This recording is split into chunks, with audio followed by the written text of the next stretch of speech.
Imagine standing on a film set where the camera in your hand doesn't just record reality, it masters it. For years, the Sony FX3 has been the undisputed king of the compact cinema world. It was the camera that bridged the gap between a run-and-gun YouTube setup and a high-end Hollywood production. But as we move deeper into 2026, the air has grown heavy with a single, electrifying question. What happens when the king is dethroned by its own successor? We aren't just talking about a minor spec bump or a new body color.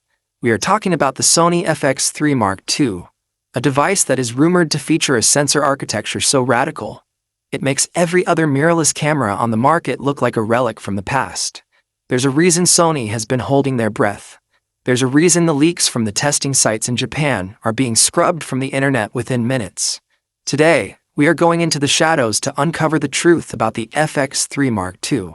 From the potential for a global shutter to the mystery of the 16-megapixel powerhouse. This is the only breakdown you will ever need to see. Think about the struggle of every filmmaker. The rolling shutter that ruins a fast-pan shot, the noise that creeps into a beautiful low-light scene, and the heat that shuts your camera down right when the action peaks.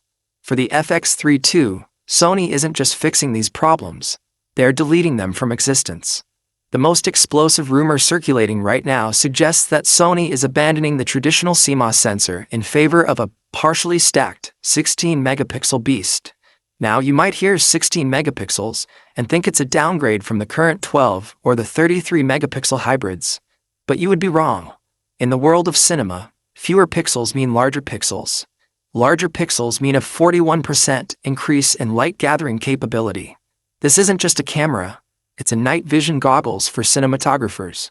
But there is a massive catch. This sensor isn't just about low light. It's about speed. We are talking about a readout speed so fast it practically mimics a global shutter. But here is the part that will keep you watching. Some insiders claim that Sony has managed to shrink the global shutter technology from the A9 III and fit it into this compact cinema body. If that is true, the FX3 Mark II just became the most important camera of the decade. But why would Sony risk their market lead with such a radical shift? The answer lies in the open gate revolution. For years, Sony shooters have begged for the ability to use the full sensor height for anamorphic lenses and social media flexibility. The FX3 II is rumored to finally deliver 5K, open gate recordings. This means you can film once and crop for a cinematic 2.40:1 ratio and a vertical 9:16 ratio simultaneously, without losing the pro look. But wait, there's more. While everyone is talking about 8K, Sony is going the other way. They are focusing on perfect 4K. By downsampling from a 5K or 7K area, the FX3 II is expected to produce the sharpest 4K 120p footage human eyes have ever seen, with zero crop.